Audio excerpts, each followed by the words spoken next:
I'm joined today by Zac McHughs, who has started up a Change of Pace, Squamish's first men's mentorship program here in town. First of all, Zac, thanks for joining me. No problem. Thanks for having me.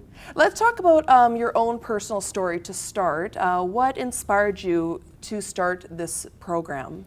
You know, I struggled a lot most of my life. I come from a pretty mixed family where, you know, my father was addicted to drugs, and then my mother's second husband was an alcoholic, and so every man in my young life exposed me to some form of relationship with drugs and alcohol, sexual abuse, physical or emotional abuse, and so a lot of my life I struggled with my own self-image, and which eventually led to my own unhealthy relationship with my own women and sexuality and drugs and alcohol, and of course anger and aggression. So a lot of my life I felt like I struggled to love who I was, or didn't like who I was, and which eventually led to a long road of addiction. I injured my back when I was 24 years old and got highly addicted to prescription painkillers.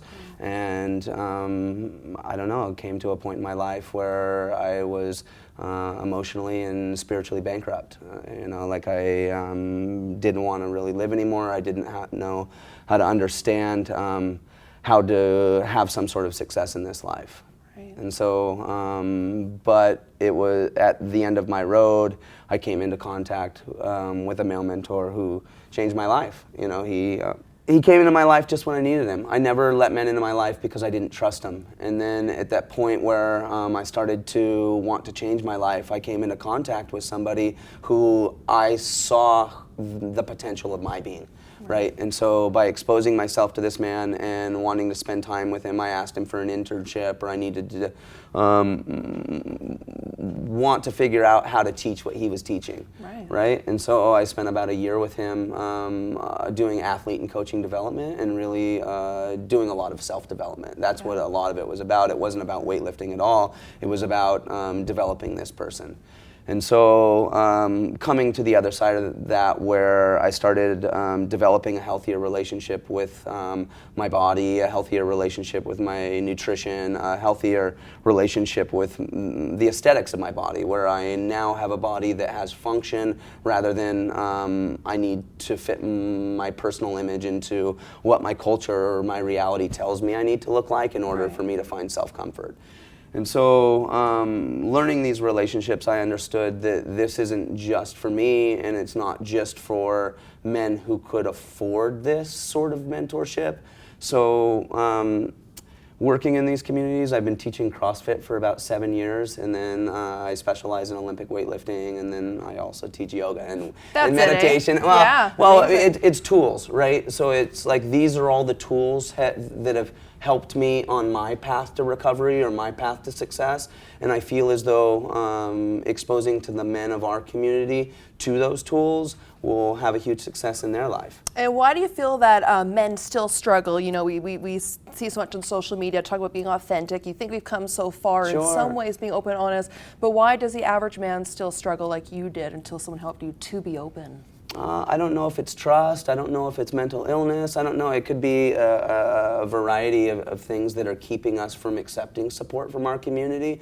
And it's community too. What is the community as a man that you're currently exposing yourself to? Who is your male community? Are your male communities exposing you to things that are giving you a healthier outlook in life? Or is your male community like, let's go get beers and chase chicks? You know what I mean? Like that becomes the MO for our male community, and it's not like we're sitting around hashing out the real problems that we're facing or the real things that we're going through. It stays really surface, right? And there's this stigma in men that we feel that if we're accepting support from our community or seeing a counselor or getting help for the millions of things that we've been through or the experiences that we shouldn't have had to go through, then we're crazy, or we're, you know what I mean, or that we're, I don't know, not okay.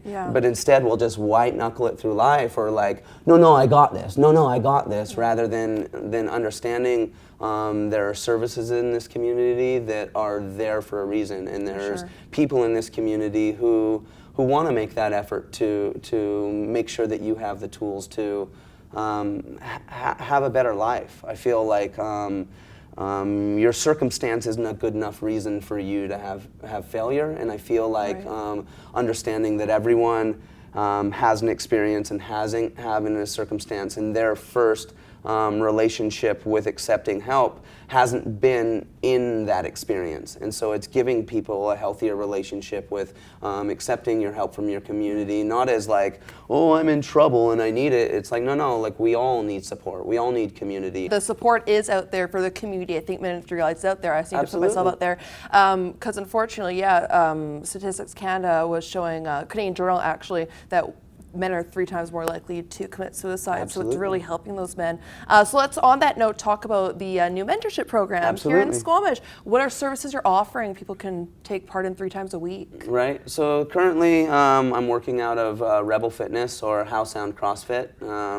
We're looking for a physical location so that we can run programming all day long. But as of now, we're working on the physical practices. I've reached out to about 15 or 20 men in our community, and we're taking a market sample of men from all walks of life and then running them through the program with hopes of finding investors or finding funding for this program once we can see that the work has validity. So we've been meeting for the last month and meeting Wednesday, Thursday, Friday from 4:30 to 5:30, and right now I'm just offering physical mentorship as well as gearing towards working into the wellness aspect, right? Like there's ways of measuring our progression, whether it's physical progression through our physical strengths, our mobility, and then measuring our wellness progression, right? So it's figuring out a survey on the wellness spectrum where we're coming in and finding out what our baseline is for our physical, finding out what our baseline is for our wellness,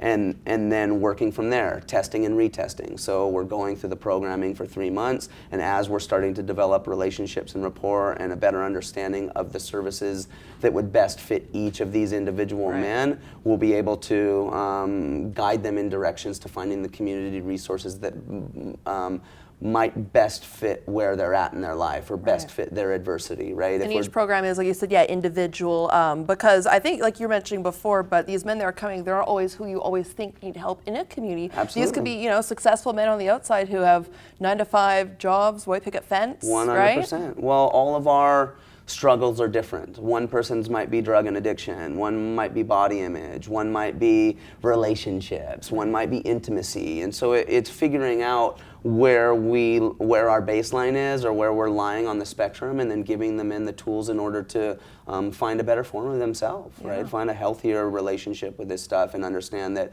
maybe the way that I've been doing it isn't the most efficient way to do it, and we'll give better tools such as yoga and meditation and cooking classes, like developing a better relationship with food and understanding like I can cook inexpensive meals that are healthy for me and my family without having to spend a lot of money or without having to serve packaged preserved meals, because a lot of the access that we're getting to food is food bank or helping hands, and a lot of that is through donation, which means it's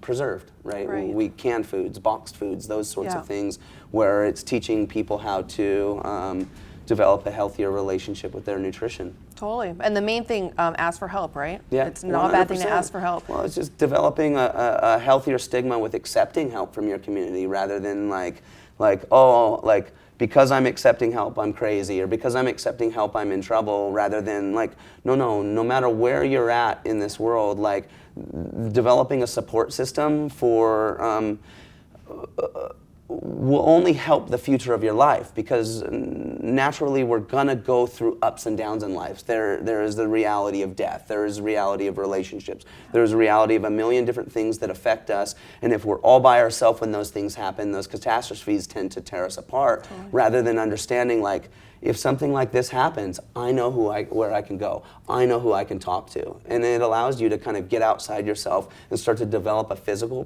practice, because I feel like we as men, we hold so much our tension in our bodies, and to start to use our bodies to relieve some of that stress, it's life-changing. Yeah, and life-changing for you. You're now Olympic weightlifting coach and everything, 100%. so you've opened up some great conversations, so thanks for joining me. Thanks so much for having me. I really appreciate it. All right, and just a reminder, if you'd like to take part in Zac's mentorship program at Rebel Fitness, it happens 3 times a week, Wednesday, Thursday, and Friday from 4:30 until 5:30.